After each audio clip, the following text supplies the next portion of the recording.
அதிமுகவிலிருந்து விலகி தாவேகாவில் இணைந்த சி. விஜயபாஸ்கர், எம்.ஆர். விஜயபாஸ்கருக்கு கட்சி பதவிகள் அறிவிக்கப்பட்டுள்ளது. புதுக்கோட்டை மாவட்ட அமைப்புச் செயலாளராக முன்னாள் அமைச்சர் சி. விஜயபாஸ்கர் நியமனம் செய்யப்பட்டுள்ளார். அதேபோல் கரூர் மாவட்ட அமைப்புச் செயலாளராக முன்னாள் அமைச்சர் எம்.ஆர். விஜயபாஸ்கர் நியமனம் செய்யப்பட்டுள்ளார். அண்மைச் செய்தியாக பார்த்து வருகிறோம். கூடுதல் தகவல்களை தருகிறார் செய்தியாளர் சிவராமன். சிவராமன், விவரங்கள் என்ன? வணக்கம். அதிமுகவில் இருந்து விலகி தமிழக வெற்றி கழகத்தில் இணைந்தவர்களுக்கு தற்பொழுது பொறுப்புகள் என்பது அறிவிக்கப்பட்டிருக்கிறது.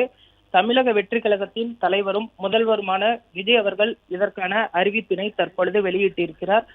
முன்னாள் அமைச்சர்கள் எம்.ஆர். விஜயபாஸ்கர், சி. விஜயபாஸ்கர் உள்ளிட்டோருக்கு தற்பொழுது புதிய பொறுப்புகள் என்பது அறிவிக்கப்பட்டிருக்கிறது.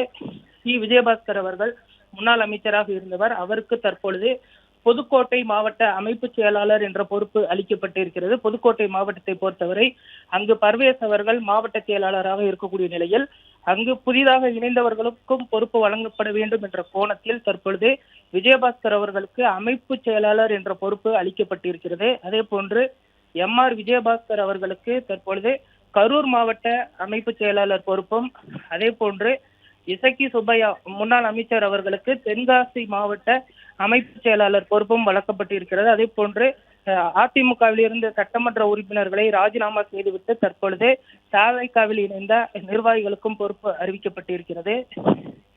எம்.ஆர். விஜயபாஸ்கர் அவர்களுக்கு தற்பொழுது கரூர் மாவட்டத்தை சேர்ந்தவர்.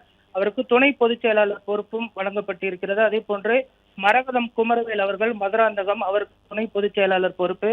அதே போன்று நாங்குநேரியை சேர்ந்த ராஜகோபால் உள்ளிட்ட இந்த நிர்வாகிகளுக்கும் தற்பொழுது துணை பொதுச் செயலாளர் பொறுப்பு வழங்கப்பட்டிருக்கிறது. அதிமுகவில் இருந்து விலகி தாவேகாவில் இணைந்தவர்களுக்கு எப்பொழுது பொறுப்புகள் வழங்கப்படும் என்று மிகப்பெரிய ஒரு எதிர்பார்ப்பு இருந்த நிலையில் அவர்களுக்கான இந்த பொறுப்புகளை தற்பொழுது விஜய் அவர்கள் அறிவித்திருக்கிறார். இன்னும் ஒரு சிலருக்கு பொறுப்புகள் விரைவில் அறிவிக்கப்படும் என எதிர்பார்க்கப்படுகிறது. மற்றும் ஆப் ஸ்டோரில் இருந்து பாலிமர் செயலியை QR கோடு மூலம் பதிவிறக்கம் செய்யுங்கள். செய்திகளை உடனுக்குடன் பெறுங்கள்.